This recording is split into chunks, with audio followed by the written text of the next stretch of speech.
Salut tout le monde, c'est Amo, nouvelle vidéo et nouvelle storytime. Aujourd'hui, je vais vous raconter pourquoi est-ce que j'ai peur au ski. Alors, je vais vous raconter une anecdote qui m'a vraiment marqué, qui m'a fait dire je ne retournerai plus à la montagne. C'est une anecdote pas très drôle, mais je vous préviens, ça peut arriver à tout le monde. J'ai pas envie de vous faire peur, de ne plus vous donner envie d'aller à la montagne. Enfin, pour ceux qui aiment la montagne, qui aiment skier, c'est très bien. Juste, je vous raconte une anecdote qui m'est arrivée à moi, enfin, pas vraiment à moi, mais à un de mes copains, et qui est en fait une réalité à la montagne, et un peu partout d'ailleurs, mais enfin, c'est, moi j'en ai fait l'expérience, enfin, un de mes copains en a fait l'expérience. Donc j'étais vraiment gamin, je devais avoir, je sais pas, 6 ou 7 ans. Donc on était au ski, donc à l'époque je devais aller à la montagne tous les ans jusqu'à avoir ma troisième étoile. Euh, et donc c'est à cette époque-là, à cette colonie de vacances-là, parce que j'étais renvoyé dans une colonie de vacances pour faire du ski, pour apprendre le ski. Dans cette colonie de vacances, je m'étais fait un ami un petit peu casse-cou. Donc vous voyez la piste, et il y a des bâtons sur la piste, ouais, des piquets sur la piste, pour délimiter la piste et le hors-piste. Donc il y a donc ce copain un peu casse-cou, un peu rebelle. Il aime bien skier en slalom entre les bâtons. Donc parfois il fait un peu du hors-piste. Bon, ça c'est pour introduire le caractère. Cependant, je vous préviens, ce qui lui est arrivé n'est absolument pas de sa faute. Ça peut arriver à tout le monde. Donc on descend une pente qu'on avait descendue plusieurs fois durant la semaine, les semaines, je crois que c'était 2 semaines. On descend la pente qu'on a déjà descendu plusieurs fois, au final on la connaissait. Et donc l'animateur est un peu, ouais, un peu en retrait. Genre, je sais plus si c'était loin devant ou loin derrière. Mais bon, on n'était pas à côté quoi.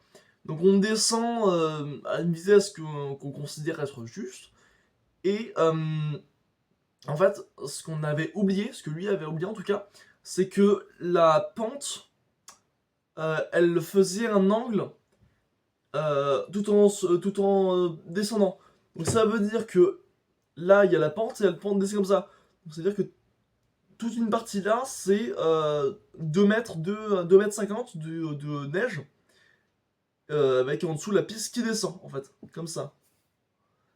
Euh, voilà. Et donc, du haut de la piste, on ne la voit pas, cette pente brutale, parce que, dont on va faire le tour. On ne la voit pas. Donc lui, il descend un peu vite, et il tombe. Il tombe pas dans leur piste, mais il ne voit pas il descend trop vite pour pouvoir contourner le mur, en fait. Je vais appeler ça un mur, hein, si je ne sais pas trop ce que c'est. Il voit pas le mur, il descend, et là, j'ai l'image très claire en tête. Ça s'est vraiment passé au ralenti pour moi, et pour lui, j'imagine même pas. Je le vois qui décolle, ses skis et ses bâtons se détachent. Je sais pas comment c'est fait, mais j'ai vu ses skis se détacher parce que au sol, en tout cas, il n'y avait plus ses skis. Donc, il vole, il fait un salto. Pas voulu, bien sûr, c'était pas stylé, c'était effrayant. Donc, il fait un salto et il s'éclate au sol, il s'étale au sol. Et là, il commence à hurler. Il a très très mal. Euh, donc, il y a les skis, les bâtons partout, tout ça. Et donc on fait des skis en croix pour ne pas que les gens arrivent, comme nous avait appris au topo. C'est ce qu'on appelait un topo à l'époque, c'est donc la prévention sur des risques du ski. On fait ski en croix, on met les bâtons en croix, on appelle les urgences. Et donc moi je suis un peu dépassé par les événements. Je suis pas en larmes non plus, mais enfin je comprends pas trop ce qui se passe. Mon copain vient de tomber et moi je me mets ski en croix. Moi je suis un peu le mouvement. Et là, on voit l'hélicoptère qui arrive, qui descend le brancard. On l'attache et je vois l'hélicoptère partir. Donc il a super mal, mais il a fait un tour en hélicoptère. Bon, je vais pas me moquer là-dessus. Euh, et en fait, on a le verdict un peu plus tard. Il s'est cassé une vertèbre et il finira probablement sa vie en fauteuil roulant.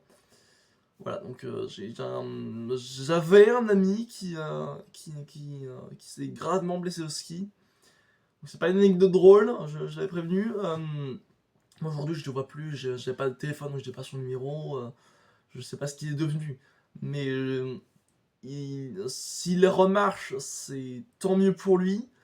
mais c'est très probable qu'il ne remarche pas. Et donc voilà, c'était pour prévenir. Enfin, je ne veux pas vous dégoûter d'aller à la montagne.